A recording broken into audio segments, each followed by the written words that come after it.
When the newly married pair came home, the first person who appeared, to offer his congratulations, was Sidney Carton. They had not been at home many hours, when he presented himself. He was not improved in habits, or in looks, or in manner, but there was a certain rugged air of fidelity about him, which was new to the observation of Charles Darnay. He watched his opportunity of taking Darnay aside into a window, and of speaking to him when no one overheard.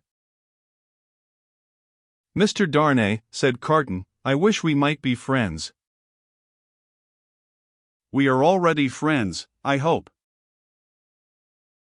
"You are good enough to say so, as a fashion of speech, but I don't mean any fashion of speech. Indeed, when I say I wish we might be friends, I scarcely mean quite that, either." Charles Darnay, as was natural, asked him, in all good humor and good fellowship, what he did mean. "Upon my life," said Carton, smiling, "I find it easier to comprehend in my own mind, than to convey to yours. However, let me try. You remember a certain famous occasion when I was more drunk than usual?" "I remember a certain famous occasion when you forced me to confess that you had been drinking." "I remember it too. The curse of those occasions is heavy upon me, for I always remember them. I hope it may be taken into account one day, when all days are at an end for me. Don't be alarmed, I am not going to preach." "I am not at all alarmed. Earnestness in you is anything but alarming to me."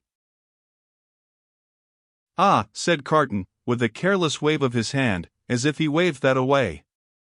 "On the drunken occasion in question, one of a large number, as you know, I was insufferable about liking you, and not liking you. I wish you would forget it." "I forgot it long ago." Fashion of speech again. "But, Mr. Darnay, oblivion is not so easy to me, as you represent it to be to you. I have by no means forgotten it, and a light answer does not help me to forget it." "If it was a light answer," returned Darnay, "I beg your forgiveness for it. I had no other object than to turn a slight thing, which, to my surprise, seems to trouble you too much, aside. I declare to you, on the faith of a gentleman, that I have long dismissed it from my mind." "Good heaven, what was there to dismiss? Have I had nothing more important to remember, in the great service you rendered me that day?" "As to the great service," said Carton, "I am bound to avow to you, when you speak of it in that way, that it was mere professional claptrap. I don't know that I cared what became of you, when I rendered it, to mind. I say when I rendered it, I am speaking of the past." "You make light of the obligation," returned Darnay, "but I will not quarrel with your light answer." "Genuine truth, Mr. Darnay, trust me. I have gone aside from my purpose. I was speaking about our being friends. Now, you know me, you know I am incapable of all the higher and better flights of men. If you doubt it, ask Stryver, and he'll tell you so.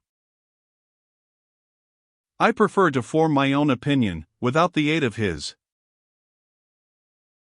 "Well, at any rate you know me as a dissolute dog, who has never done any good, and never will." "I don't know that you never will." "But I do, and you must take my word for it." "Well, if you could endure to have such a worthless fellow, and a fellow of such indifferent reputation, coming and going at odd times, I should ask that I might be permitted to come and go as a privileged person here, that I might be regarded as useless, and I would add, if it were not for the resemblance I detected between you and me, an unornamental piece of furniture, tolerated for its old service, and taken no notice of.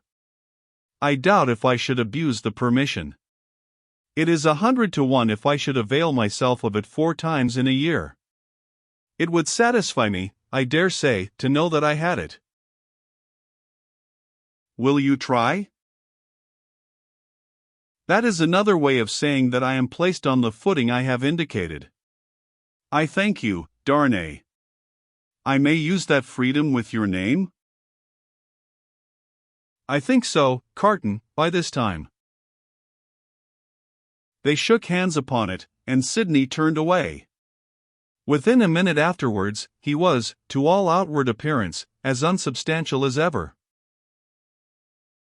When he was gone, and in the course of an evening passed with Miss Pross, the doctor, and Mr. Lorry, Charles Darnay made some mention of this conversation in general terms, and spoke of Sidney Carton as a problem of carelessness and recklessness.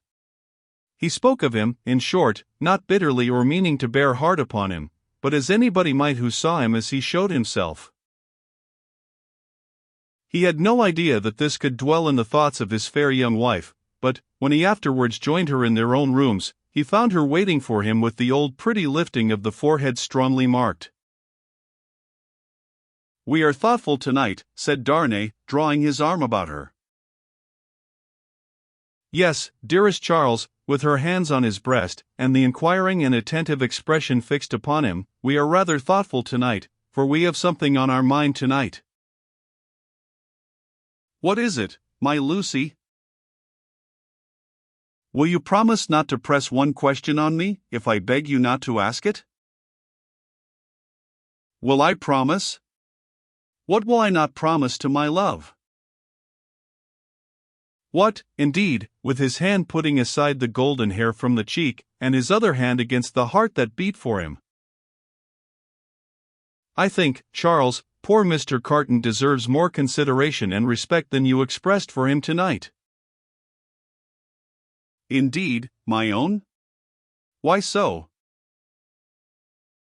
"That is what you are not to ask me. But I think I know he does." "If you know it, it is enough. What would you have me do, my life?" "I would ask you, dearest, to be very generous with him always, and very lenient on his faults when he is not by. I would ask you to believe that he has a heart he very, very seldom reveals, and that there are deep wounds in it. My dear, I have seen it bleeding." "It is a painful reflection to me," said Charles Darnay, quite astounded, "that I should have done him any wrong. I never thought this of him." "My husband, it is so. I fear he is not to be reclaimed. There is scarcely a hope that anything in his character or fortunes is reparable now. But, I am sure that he is capable of good things, gentle things, even magnanimous things." She looked so beautiful in the purity of her faith in this lost man, that her husband could have looked at her as she was for hours.